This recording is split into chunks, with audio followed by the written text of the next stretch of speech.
ఓం గంగణపతే నమ ఐం సరస్వత్యై నమ శ్రీమాత్రే నమో నమ క్రీం మహాకాళికాయ నమ క్లీం కృష్ణాయ గోవిందాయ గోపీజనవల్లభాయ శ్రీకృష్ణ పరబ్రహ్మణే పరంజ్యోతిషే నమో నమ ఆపదరభహత్తారం దాతారం సర్వసంపదాం లోకాభిరామం శ్రీరామం భూయ భూయ నమామి శ్రీరామ జయ రామ జయ జయ రామ రామాయ నమో నమ ఓం నమో భగవతే మేధా దక్షిణామూర్తి మహ్యం మేధాం ప్రజ్ఞాం ప్రయచ్చస్వ జయ గురు దత్తాత్రేయ నమ క్రీం క్రీం మహాకాళికాయ నమో నమ గాయత్రి పరాంబికాయ నమో నమ శ్రీమాత్రి నమ యూట్యూబ్ ప్రేక్షకులందరికీ కూడా నమస్కారం అండి. నేను పాలపర్తి గురునాథ సినిమా జయ గురు దత్తాత్రేయ నమ. మీకంతా కూడా గోచారరీత్యా గ్రహాల యొక్క స్థితిగతి కలయిక, గ్రహాల యొక్క ప్రభావం అంతా కూడా మానవాళి మీద మాస ఫలితాలలాగా ఈ యొక్క గ్రహాల యొక్క సంచారం మేరకంతా కూడా ఎటువంటి ప్రభావం అంతా కూడా చూపిస్తుంది. జీవన విధానానికి ఆధారంగా నవగ్రహాలు ఆధారంగా ఉంటాయి కావున నవగ్రహాల యొక్క ఆధీనంలో అంతా కూడా మన జీవన విధానం ఉంటుంది. ప్రధానంగా నవగ్రహాలంతా కూడా ఈ యొక్క గోచారరీత్యా ప్రభావం అంతా కూడా ఏ రకంగా చూపిస్తున్నాయని తెలుసుకోవడం జరుగుతుంది. ప్రధానంగా ఈ రోజునంతా కూడా చూసుకుంటే ఇప్పుడు చెప్పబోయే టాపిక్ అంతా కూడా శనీశ్వరుడి యొక్క విశేషాలంతా కూడా తెలుసుకోవడం జరుగుతుంది. శనీశ్వరుడి యొక్క వక్రగతి, ఈ యొక్క శనీశ్వరుడు యొక్క వక్రగతి ప్రభావం అంతా కూడా మేషాది ద్వాదశ రాశుల వాళ్ళకి ఎటువంటి ప్రభావం అంతా కూడా గోచార ఫలితం అంతా కూడా చెప్పడం జరుగుతుంది. శనీశ్వరుడు ప్రధానంగా చూసుకుంటే ఈ యొక్క ఛాయా మార్తాండ సంభూతుడు అని చెప్పేసి చెప్పడం జరుగుతుంది. సూర్యనారాయణ స్వామి యొక్క ప్రియపుత్రుడిగా చెప్పడం జరుగుతుంది. ప్రధానంగా ఛాయా మార్తాండ సంభూతుడిగా చెప్పడం జరుగుతుంది. మందగమనుడు ప్రధానంగా చూసుకుంటే నిదానంగా నడిచేవాడు అని చెప్పేసి శనిశ్చరాయ నమో నమః. ఏంటి శనీశ్వరాయ నమః. ప్రధానంగా చూసుకుంటే మెల్లిగా నిదానంగా నడిచేవాడు అని చెప్పడం జరుగుతుంది. ప్రశాంతమైన జీవన విధానం ఇచ్చేవాడు, కర్మ ఫలితానికి అంతా కూడా అధిష్టాన దేవతగా చెప్పడం జరుగుతుంది.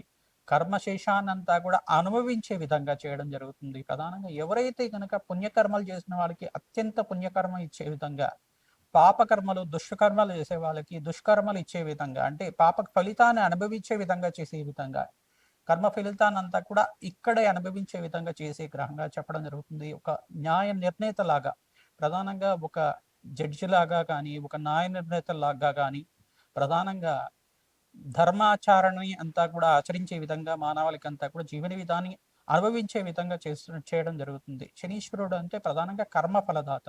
ఎటువంటి కర్మలకి ఎటువంటి శిక్ష అనేది చేయడం జరుగుతుంది. పరీక్షలు ఇస్తూ ఉంటాడు. ప్రధానంగా ఈ యొక్క జీవితంలో అంతా కూడా పరమార్థం ఏంటి, జీవితం విధానం అంతా కూడా ఎలా జీవిస్తే కనుక అత్యంత శుభప్రదంగా ఉంటుంది, జీవితంలో కష్టాలు అనేది కాకుండా సుఖాలు కూడా రావడానికి, జీవితంలో ఉన్నత స్థితి కలగడానికి అంతా కూడా శనీశ్వరుడు అంతా కూడా అత్యంత యోగకరమైన గ్రహంగా చెప్పడం జరుగుతుంది. రాజయోగాన్ని ఇచ్చే గ్రహంలో అంతా కూడా ప్రధానంగా శనీశ్వరుడు ఇచ్చిన రాజయోగం అంతా కూడా ఏ గ్రహం కూడా ఇయ్యలేదని చెప్పేసి చెప్పడం జరుగుతుంది. శనీశ్వరుడు అంతా కూడా రాజయోగ కారకుడు అవుతాడు. ప్రధానంగా చూసుకుంటే అత్యంత శుభగ్రహంగా, అంటే ఎవరికైతే కనుక మంచి కర్మలు చేసేవాళ్ళు, శుభప్రదమైన కర్మలు చేసే వాళ్ళకంతా కూడా శుభగ్రహంగా, ఈ యొక్క దుష్కర్మలు ఆచరించే వాళ్ళకంతా కూడా, పాపకర్మలు ఆరక్షించే వాళ్ళకంతా కూడా కొంచెం బాధికుడుగా ఉండడం చేసడం వల్ల అందరూ భయపడుతూ ఉంటారు. అందరూ కూడా ప్రధానంగా దేవతలు, వీళ్ళంతా కూడా నవగ్రహాలని దేవతలు అందరూ కూడా భయపడకుండా మనం ఏం చేయాలంటే దేవత ఆరాధన చేయడం వల్ల ప్రీతి పొంది దేవత అనుగ్రహం అంతా కూడా పొందడం జరుగుతుంది.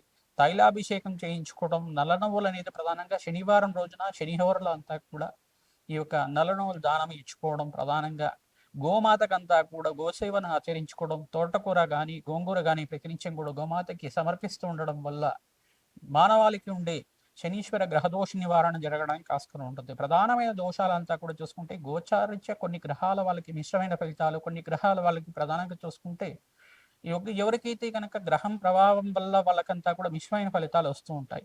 ప్రధానంగా శనీశ్వరుడు వల్ల ప్రధానంగా చూసుకుంటే ఏలినాటి శని ప్రభావం అనేది ఉంటుంది. మళ్ళా అర్ధాష్టమ శని ప్రభావం మరియు అష్టమ శని దోషం అనేది ఉంటుందన్నమాట. ప్రధానంగా ఈ యొక్క ఏలినాటి శని ప్రభావం అంతా కూడా కొన్ని రాశుల వాళ్ళకి మాత్రమే వర్తిస్తుంది. స్వరాశి అయిన కుంభరాశి, మకర రాశి వాళ్ళకి ఎక్కువ ప్రభావం చూపకుండా ఉంటాడు. ప్రధానంగా కొన్ని మిత్రగ్రహాల యొక్క కలయిక వాళ్ళ వీక్షణ అంతా కూడా ఉంటే కనుక స్వల్పమైన దోషానికి పరిహారం చేసుకోవడం వల్ల, శాంతి పూజలు ఆచరించుకోవడం వల్ల పరిష్కారం జరుగుతూ ఉంటుంది. ప్రధానంగా శనీశ్వరుడు యొక్క వీక్షణ దృష్టి అనేది కొన్ని రాశుల మీద పడడం వల్ల అత్యంత పీడికుడుగా, అంటే ప్రధానంగా చూసుకుంటే ఎవరి జాతక ప్రభావాన్ని బట్టి శనీశ్వర ప్రభావం అనేది ఉంటుంది. ప్రధానంగా చూసుకుంటే శనీశ్వర ప్రభావం అంతా కూడా ఈ యొక్క కర్మశేషాన్ని అనుభవించే విధంగా చేస్తూ ఉంటాడు కావున దాన్ని బాధకుడుగా అనేది వర్తించడం జరుగుతుంది. కానీ ఏంటిదంటే వాళ్ళ కర్మశేషాన్ని అనుభవించే విధంగా చేస్తూ ఉంటాడు ఇక్కడంతా కూడా. కర్మ ఫలదాత ఎప్పుడైనా కానీ కర్మాన్ని అనుభవించే విధంగా చేసే గ్రహంగా చెప్పడం జరుగుతుంది. అత్యంత శుభగ్రహంగా అంటే ఎవరికైతే కనుక ఇక్కడ కర్మశేషం అయిపోతుందంటే పుణ్యకర్మ స్టార్ట్ అవుతుంటుంది. తద్వారా అంతా కూడా కర్మ ఫలితాన్ని అనుభవించే విధంగా చేస్తూ ఉంటాడు. తద్వారా శనీశ్వరుడంతా కూడా ప్రశాంతమైన జీవనాన్ని ప్రసాదించే గ్రహంగా చెప్పడం జరుగుతుంది. ప్రధానంగా శాంత గ్రహంగా చెప్పడం జరుగుతుంది. మనసులో అంతా కూడా చెడు ప్రభావం లేకుండా, చెడు ఆలోచన లేకుండా పుణ్యకర్మలు ఆచరించుకుంటూ భగవత్ నామస్మరణ చేసుకుంటూ పుణ్యకర్మలు ఆచరించుకోవడం వల్ల శనీశ్వర గ్రహదోష నివారణ సులభంగా తీర్చుకోవచ్చు తప్పకుండా. ఎందుకంటే ఎవరైతే గనక శనీశ్వర గ్రహ దోషాన్ని నుంచి బయటపడగలి అనుకుంటే గనక ఈ యొక్క నెల మాస ఫలితాల నుంచి అత్యంత శుభ ఫలితాలు ఇచ్చే విధంగా మారుతున్నాడు. వక్రగతిలో సంచారం చేయడం వల్ల కొన్ని రోజుల వారికి శనీశ్వరుడు అంతా కూడా వక్రగతి అని చెప్పేసి అంటే అత్యంత బలంగా ఉంటాడనమాట. ప్రధానంగా పూర్వభద్ర ఈ యొక్క ఉత్తరభద్ర యువతి నక్షత్రంలో అంతా కూడా సంచారం చేయడం, మీనరాశిలో సంచారం చేయడం, వక్రగతిలో సంచారం చేయడం జరుగుతూ ఉంటుంది. ప్రధానంగా సప్తమ దృష్టితో కన్యరాశిని చూస్తున్నారు. తర్వాత త్రిపాద దృష్టితోటి వృషభ రాశిని చూస్తున్నారు. ఇక్కడ దశమ దృష్టితోటి ధనుసు రాశిని చూస్తున్నారు. కొన్ని రాశుల వాళ్ళకి కొంచెం బాధికుడుగా ఉన్నప్పటికీ కూడా అత్యంత శుభ ఫలితాలు ఇచ్చే విధంగా, శ్రమతో కూడిన సంపాదన ఇచ్చే విధంగా, అత్యంత శుభ ఫలితాలు ఇచ్చే విధంగా మారడం జరుగుతూ ఉంటుంది. ఏ రాశి వాళ్ళకి ఎటువంటి ఫలితాలు ఇస్తారు, ఈ యొక్క శనీశ్వరుడు అంతా కూడా కర్మ ఫలితాన్ని ఇచ్చే విధంగా ఈ రకంగా శాంతి పూజలు ఆచరించుకోవడం వల్ల, జపాన్ని ఆచరించుకోవడం వల్ల, భగవంతుడు నామస్మరణ చేయడం వల్ల ఎటువంటి ఫలితాలంతా కూడా వస్తాయో తెలుసుకోవడం జరుగుతుంది. మేషాది ద్వాదశ రాశుల వల్ల ప్రతినిత్యం కూడా ఈ యొక్క శనివారం శనిహోరలో అంతా కూడా తైలాభిషేకం చేయించుకోవడం, తిలదానం చేసుకోవడం, గోమాత సేవ చేయడం, ప్రధానంగా గోమాత సేవ చేసిన తర్వాత గోమాతకి ప్రదక్షిణాలు ఆచరించుకోవడం వల్ల ఈ యొక్క జన్మజాతకంలో ఉండే శనిగ్రహ దోష నివారణ కలగడానికి ఆస్కారం ఉంటుంది. శనీశ్వరుడు అంతా కూడా మీకు మంచి ఫలితాలు ఇచ్చే విధంగా మారడం జరుగుతుంది. అత్యంత శుభ ఫలితాలు ఇచ్చే విధంగా మారడం జరుగుతుంది.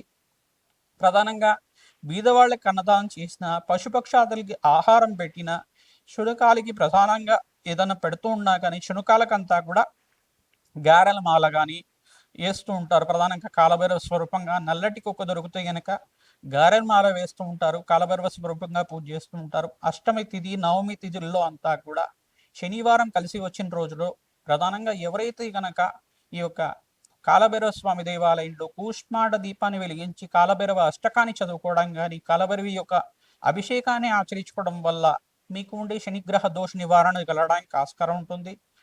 అష్టైశ్వర్య ప్రాప్తి కలగడానికి, ఆకస్మిక ధనలాభం, ధనయోగం ఇచ్చే గ్రహంగా మారడం జరుగుతుంది. అత్యంత శుభ ఫలితాలు ఇచ్చే విధంగా ఈ యొక్క పరిష్కారం అంతా కూడా చేసుకోవడం, అత్యంత మంచి ఫలితాలు ఇచ్చే విధంగా చేయడం జరుగుతుంది.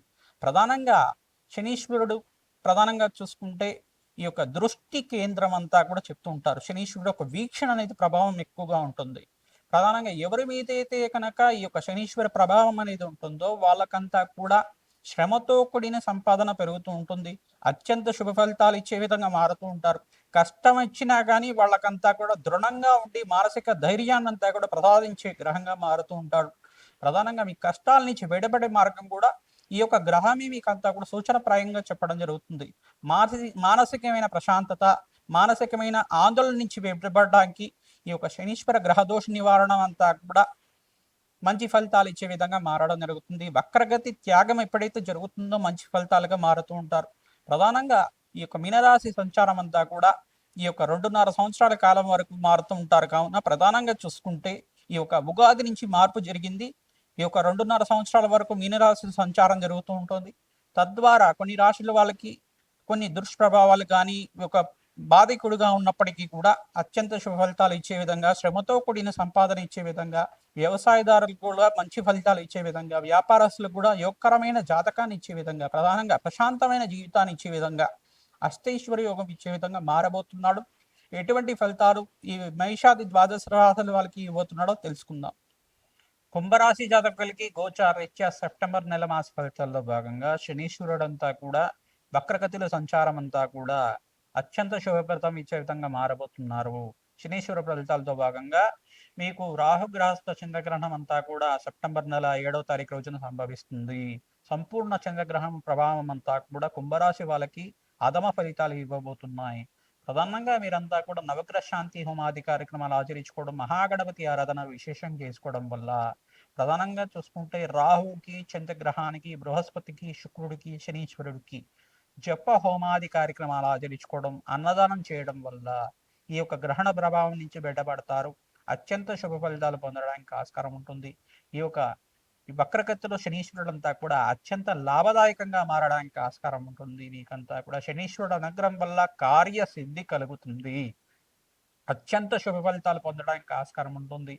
వివాహాది శుభకార్యాలు జరగడానికి ఆస్కారం ఉంటాయి.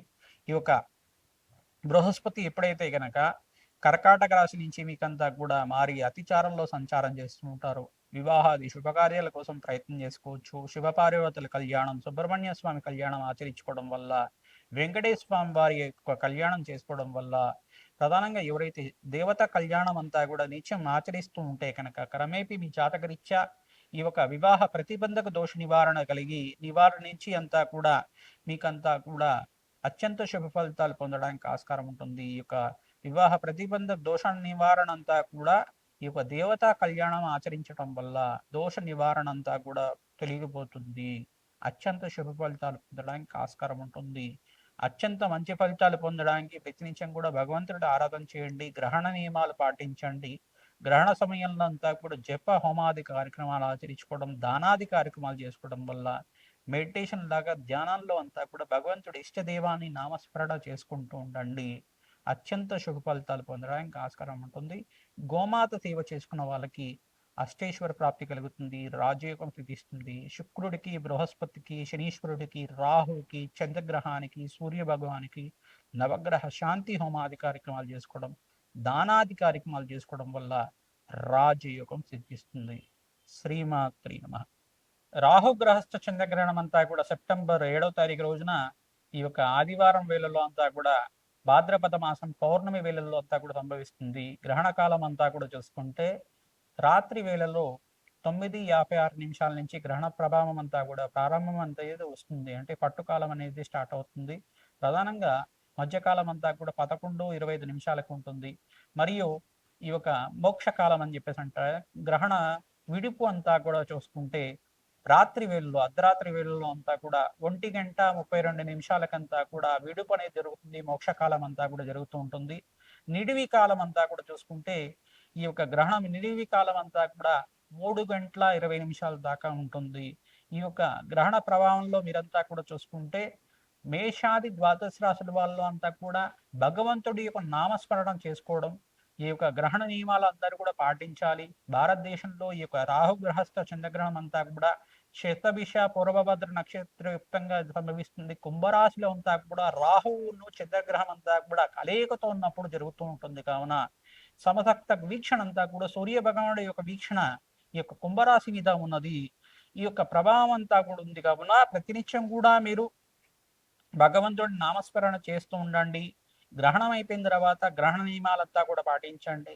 ఇప్పుడు చెప్పే రాశుల వాళ్ళకి ఈ 4 రాశుల వాళ్ళకి శుభ ఫలితాలుగా చెప్పడం జరుగుతుంది. శుభ ఫలితాలు ఇచ్చిన రాశులు అంటే ప్రధానంగా చూసుకుంటే శుభ చంద్రగ్రహణం వల్ల, సంపూర్ణ చంద్రగ్రహణం వల్ల శుభ ఫలితాలు ఇచ్చే రాశులంతా కూడా మేషరాశి, ధనస్సు రాశి, కర్కాటక రాశి మరియు ఈ యొక్క రాశులంతా కూడా చూసుకుంటే వృశ్చిక రాశి వాళ్ళకు కూడా శుభ ఫలితాలు పొందే విధంగా ఉంటుంది. ఈ యొక్క మధ్యమైన ఫలితాలంతా కూడా చూసుకుంటే ఈ యొక్క వృషభ రాశి వాళ్ళకి మధ్యమ ఫలితాలు, మిథున రాశి వాళ్ళకి మధ్యమ ఫలితాలు, మీనరాశి వాళ్ళకి మధ్యమ ఫలితాలు, తులారాశి వాళ్ళకి మధ్యమ ఫలితాలుగా చెప్పడం జరుగుతుంది. అధమ ఫలితాలంతా కూడా చూసుకుంటే మకర రాశి వాళ్ళకి, కుంభరాశి వాళ్ళకి, కన్యా రాశి వాళ్ళకి, సింహరాశి వాళ్ళకంతా కూడా అధమ ఫలితాలుగా చెప్పడం జరుగుతుంది. ఈ రాశి వాళ్ళు ఎవరికైతే కనుక మధ్యమ ఫలితాలు, అధమ ఫలితాలని చెప్పామో ప్రధానంగా వాళ్ళంతా కూడా జప హోమాది కార్యక్రమాలు చేసుకోవడం, ఈ యొక్క రాహుగ్రహానికి ప్రీతికరంగా మినువులు దానం చేసుకోవడం, సర్పబింబాన్ని, వెండి బింబాన్ని కానీ దానం చేసుకోవడం, రజిత పాత్రలో అంతా కూడా ప్రధానంగా చూసుకుంటే ఎవరైతే కనుక ఈ యొక్క కంచు పాత్రను అంతా కూడా దానం చేసుకోవడం, కంచు పాత్రలో అంతా కూడా ఆవునేని వేసి దాంట్లో చంద్రబింబాన్ని కానీ మరియు సర్పబింబాన్ని కానీ వేసి వస్త్ర సహితంగా దక్షిణ సహితంగా అంతా కూడా దానం చేసుకోవడం, మమ జాతకరీత్యా గోచారీత్య సంభవిత సంపూర్ణ చంద్రగ్రహణ దోష నివారణార్థం రాహుగ్రహస్థ చంద్రగ్రహణ దోష నివారణ ధనబంధి సంకల్పంతో బ్రాహ్మణత్వంకంతా కూడా గ్రహణం అయిపోయిన తర్వాత మరుసటి రోజులంతా కూడా దానాది కార్యక్రమాలు చేసుకోవడం, పరమేశ్వరుడు ప్రీతికరంగా అభిషేకం చేసుకోవడం, ఏ గ్రహాలకైతే బలహీనమైన స్థానాలు ఉన్నాయో జన్మజాతకం చూపించుకొని ఆ గ్రహాలకంతా కూడా జప హోమాది కార్యక్రమాలు చేసుకోవడం, ఈ యొక్క సర్పసూక్త పారాయణం చేయించుకోవడం, అంటే నవగ్రహాలకి అభిషేకం చేయించుకోవడం వల్ల అత్యంత శుభ ఫలితాలు పొందుతారు. పరమేశ్వరుడు అభిషేకం చేసుకోవడం వల్ల గ్రహణ దోష నివారణ కలుగుతుంది. అత్యంత శుభ ఫలితాలు పొందడానికి ఆస్కారం ఉంటుంది. లాభాలు గణించడానికి ఆస్కారం ఉంటుంది. శుభప్రదమైన గ్రహాలుగా చెప్పడం జరుగుతుంది. ప్రధానంగా శుభ ఫలితాలు పొందే వాళ్ళు ఈ యొక్క ఈ 6 నెలల వరకు రాజయోగం సిద్ధిస్తుంది. ఈ రాశి వాళ్ళకి ప్రధానంగా చూసుకుంటే ఈ 4 రాశి వాళ్ళకి అయితే గనక రాజయోగం సిద్ధించే విధంగా మారబోతుంది. ఈ గ్రహణ ప్రభావం వల్ల వాళ్ళకు అత్యంత రాజయోగం సిద్ధిస్తుంది, విపరీత రాజయోగం సిద్ధిస్తుంది. ఆ రాశిలో ఏంటిదంటే మేషరాశి వాళ్ళు, కర్కాటక రాశి వాళ్ళు, మరియు ధనుసు రాశి వాళ్ళు, వృశ్చిక రాశి వాళ్ళకంతా కూడా అత్యంత శుభప్రదంగా మారబోతుంది. రాజయోగం సిద్ధించడానికి ఆస్కారం ఉంటుంది. మీరు ప్రతినిత్యం కూడా గోమాత సేవను చేసుకుంటే కనుక గ్రహణ దోష నివారణ కలిగి ఈ యొక్క గ్రహణ దోషం నుంచి బయటపడి మీకంతా కూడా అష్టైశ్వర్య యోగం సిద్ధించడానికి ఆస్కారం ఉంటుంది. మీ జాతకరీత్యా ఈ యొక్క గ్రహాలంతా కూడా బలహీన స్థానం నుంచి అత్యంత శుభప్రదంగా మారబోతున్నాయి. ఈ యొక్క చంద్రగ్రహము, తర్వాత బృహస్పతి, శుక్రుడు, ఈ గ్రహాలన్నీ కూడా శనీశ్వరుడు అంతా కూడా వక్రగతిలో సంచారం మేరకు మీకంతా కూడా అత్యంత శుభప్రదంగా మారబోతున్నాయి. కావున ఈ గ్రహణ ప్రభావం నుంచి బయటపడి మీకంతా కూడా రాజయోగం సిద్ధించడానికి ఆస్కారం ఉంటుంది. ప్రతినిత్యం కూడా ఈ 6 నెలల వరకు మీకంతా కూడా రాజయోగం సిద్ధిస్తుంది. ఈ యొక్క సెప్టెంబర్ నెల నుంచి 6 నెలల వరకు రాజయోగం సిద్ధిస్తుంది. కావున ప్రతినిత్యం కూడా గోమాత సేవ చేయండి, యజ్ఞాది కృతులు ఆచరించండి. జన్మజాతకంలో సకల గ్రహదోష నివారణ అంతా కూడా చేయించుకుంటే కనుక, జప హోమాది కార్యక్రమాలు ఆచరించుకుంటే కనుక రాజయోగం సిద్ధిస్తుంది. మంచి ఫలితాలు పొందడానికి ఆస్కారం ఉంటుంది. ఎవరైతే కనుక చండీ హోమాది కార్యక్రమాలు ఆచరించుకుంటారో మేషాది ద్వాదశ రాశుల వాళ్ళు రాజయోగం సిద్ధిస్తుంది. మంచి అవకాశాల కోసం ప్రయత్నం చేసేవాళ్ళు, వ్యాపారంలో లాభాలు గణించాలని చెప్పి ఆలోచించేవాళ్ళు ఈ యొక్క రాజశ్యామల యజ్ఞాధికరతులు కానీ, లక్ష్మీ కుబేర శాంతి హోమాది కార్యక్రమాలు కానీ, మహాలక్ష్మి ఈ యొక్క మూలమంత్ర సహితంగా హోమాది కార్యక్రమాలు విశేషమైన ద్రవ్యాలతోటి, తామర పూలతోటి, తేనెతోటి హోమాది కార్యక్రమాలు ఆచరించడం వల్ల అష్టైశ్వర్యోగం సిద్ధిస్తుంది. మంచి అవకాశాలు సిద్ధించడానికి ఆస్కారం ఉంటుంది. సకల రంగాల్లో వాళ్ళకి, వ్యాపార రంగంలో వాళ్ళకి కానీ, వ్యవసాయ రంగంలో వాళ్ళకి కానీ, ఐటీ బిజినెస్ రంగంలో వాళ్ళకి కానీ ఈ శాంతి హోమాది కార్యక్రమాలు చేసుకోవడం వల్ల అష్టైశ్వర్యోగం సిద్ధించడానికి ఆస్కారం ఉంటుంది. ప్రధానంగా చూసుకుంటే ఈ యొక్క సినీ రంగంలో వాళ్ళకు కూడా మంచి అవకాశాలు సిద్ధించడానికి, గ్రహణ ప్రభావం అయిపోయిన తర్వాత మంచి లాభాలు గణించడానికి ఆస్కారం ఉంటుంది. ప్రతినిత్యం కూడా ఈ యొక్క రాజశ్యామల యజ్ఞాధికరతులు కానీ, వారాహిదేవి శాంతి హోమాది కార్యక్రమాలు కానీ, కాలభైరవ శాంతి హోమాది కార్యక్రమాలు కానీ, లక్ష్మీ కుబేర శాంతి హోమాది కార్యక్రమాలు కానీ ఆచరించడం వల్ల అష్టైశ్వర్య యోగం సిద్ధించడానికి ఆస్కారం ఉంటుంది. మంచి అవకాశాలు సిద్ధిస్తాయి. శ్రీమాత్రే నమః.